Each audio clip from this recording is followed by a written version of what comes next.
Sam, just congrats on the Witten. That was really cool. Can you just tell me how your experience was with it, and how we've got to know you over the years? How much does it mean to be singled out for your leadership and for what you are as a human being as opposed to a football player? Yeah, it was a great experience.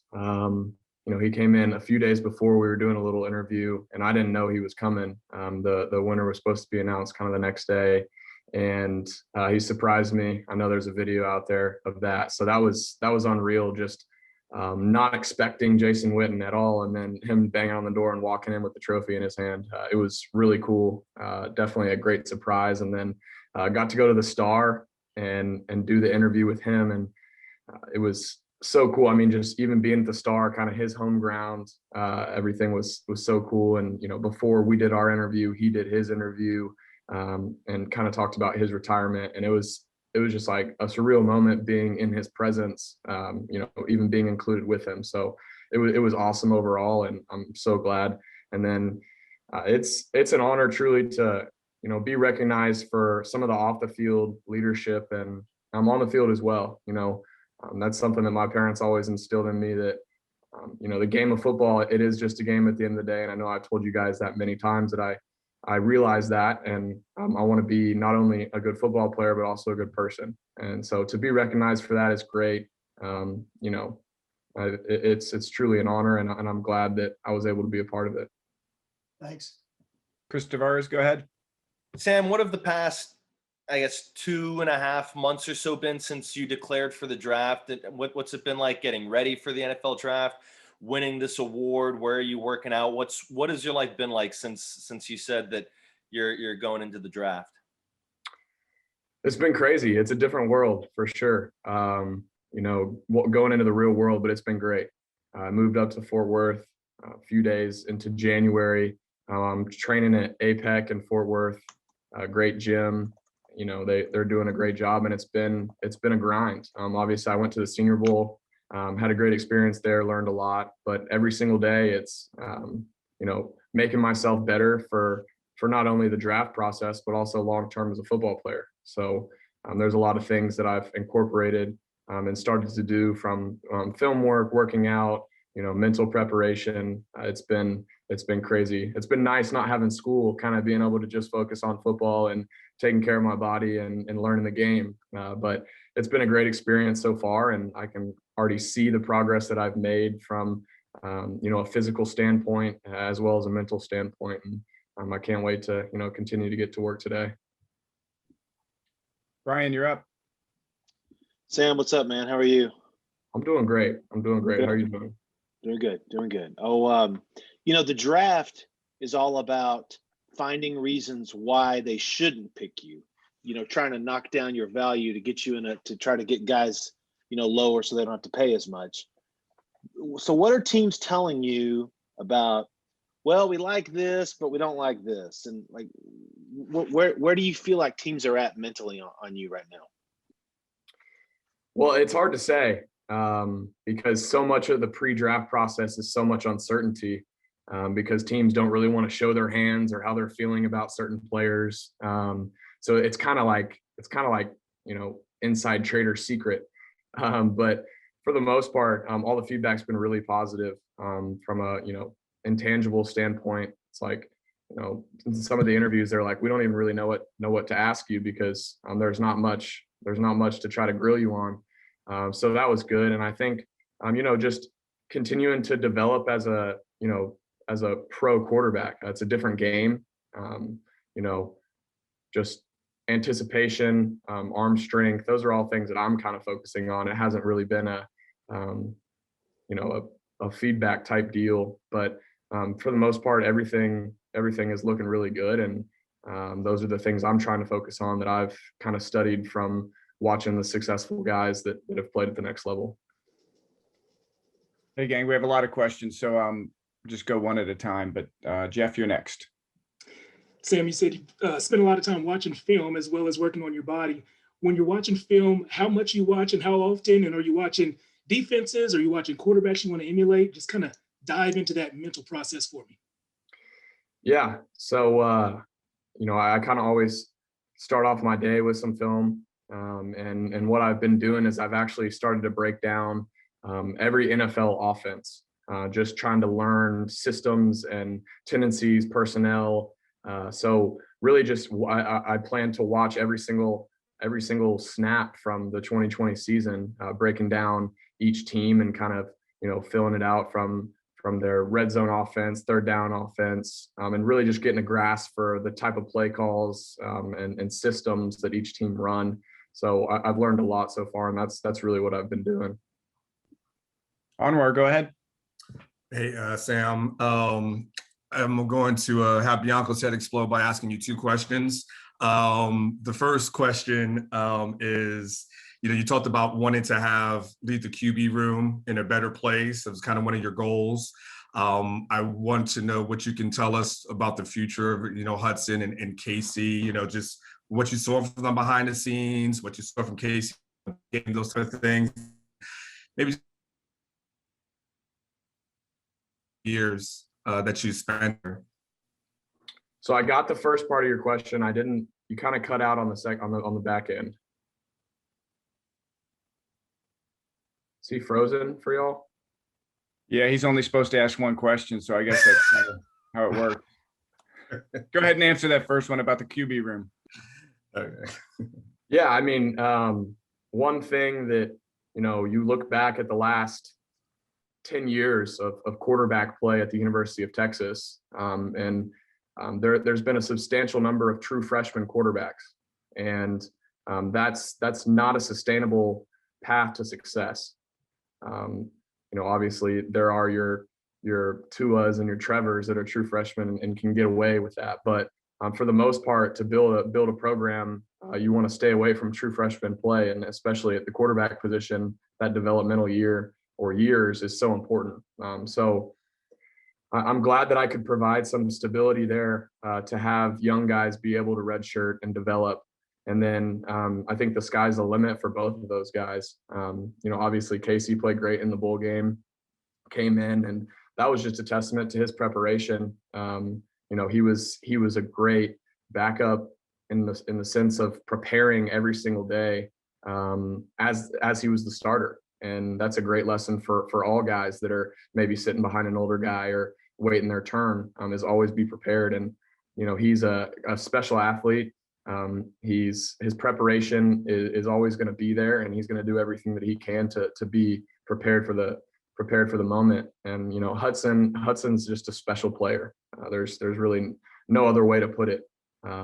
He came out of the womb spinning the football. And I know that's not the only thing he can do. Obviously, he played receiver as a sophomore and got scholarship offers as an athlete at receiver. So that's a testament to his athletic ability as well. But you watch Hudson throw the ball, and you're like, man, like there are often times in practice I was watching him throw, and I'm like, gosh darn it, like why can't I do that? Why can't I spin it the way that he can? So I'm really excited to see how that plays out. I mean, either way, both of those guys are going to be great for UT, and the quarterback position should be in good hands for a really long time. And kind of reflecting on my 4 years, it's been it was an incredible opportunity. I'm still kind of soaking everything in. Obviously we fell short of winning a championship, but there were a lot of good wins in there. And the 4 years before I was there, losing seasons and not making bowl games, to the last 4 years of 4 consecutive bowl games, playing in the conference championship, winning 4 bowl games, and always kind of being in the run at the end of the season, with the exception of freshman year for conference championship. It's hard to say. I'm very proud of the way that we all kind of came together as a team and tried to keep our head down amidst all the distractions. So obviously fell short of winning a championship, but feel like I've left the program in a better place, and I can't wait. I take a lot of pride in the following years after I've been somewhere, just from a building the foundation standpoint. I take a lot of pride in Westlake winning back-to-back state championships a few years after I left, and I look forward to watching Texas win championships in the next few years. Nick, you're up.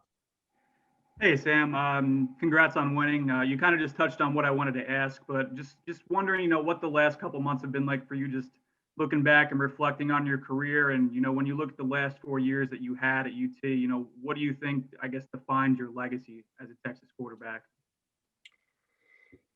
Yeah, it's hard to say just because so much. I haven't really had a reflection period because I've been on to the next, and that's kind of the way that my mind works. But I would just say loved his team, loved his university, loved the role of being the quarterback at the University of Texas, and tried to do it with the utmost class on and off the field, and led his team on and off the field, and always gave it his all. And obviously the statistics are they don't matter because we didn't win a championship, but played a lot of football there and enjoyed every moment of it. Shahan, go ahead. Hey, Sam, congratulations on the award. I'm curious, especially with the NCAA giving you the option to come back for a fifth year.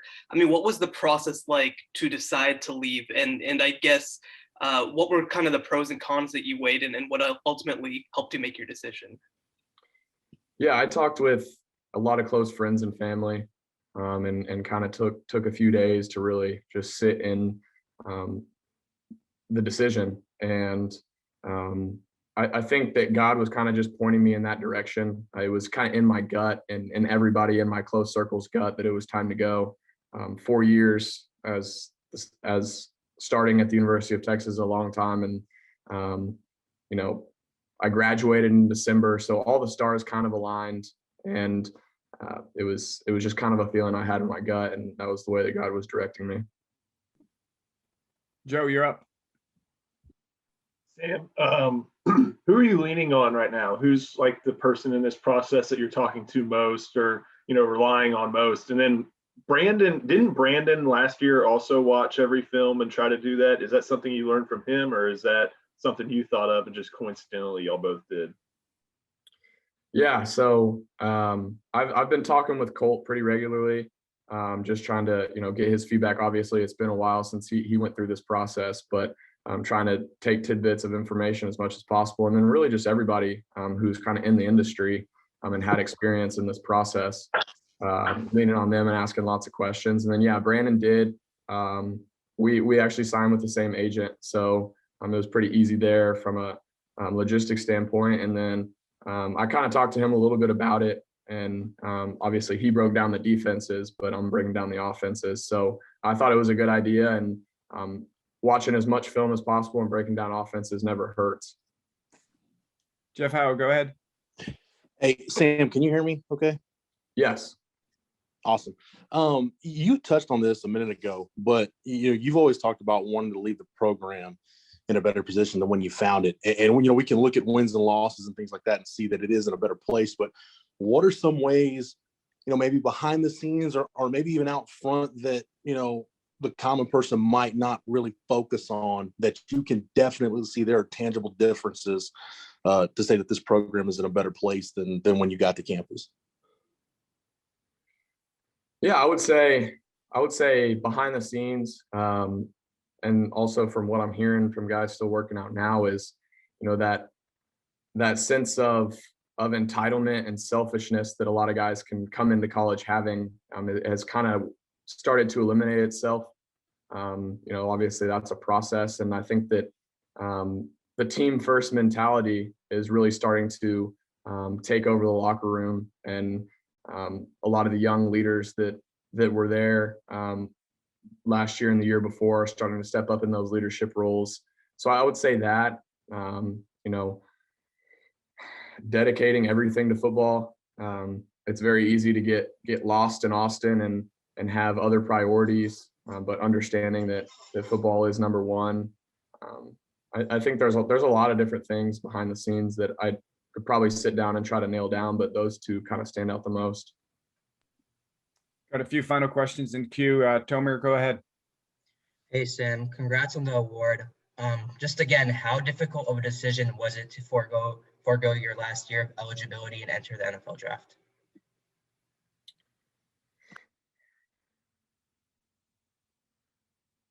It was honestly, it wasn't a tough decision, just because I have so many people that I rely on to talk to. I would say it's a unique situation, and I relied heavily on the people in my circle, and so I would say it was relatively easy. Cole, go ahead. Hey, Sam. With COVID-19 still being a massive process in the realm today, and you look at how the Senior Bowl is one of the few prime spots where you will be able to have that one-on-one location time with scouts and coaches to be able to meet, how important was it for you to be able to be down in Mobile this past week, that weekend, to be able to work with not just Brian Flores, but scouts and other team personnel to help better your chances for the draft? Yeah, I'm so thankful for the opportunity, because it is, outside of Pro Day, the only real in-person evaluation and experience that the guys going through this process will get. I think one of the biggest things is there were a few GMs at the Senior Bowl that I was able to talk to and were able to be there. And I know without the combine, those interviews with GMs and decision makers aren't necessarily going to be able to happen. So that was very important. And then just learning an NFL offense and being around the verbiage and picking up on those things was such an incredible experience. So I'm so glad that the Senior Bowl was able to make that happen, and it was a great experience.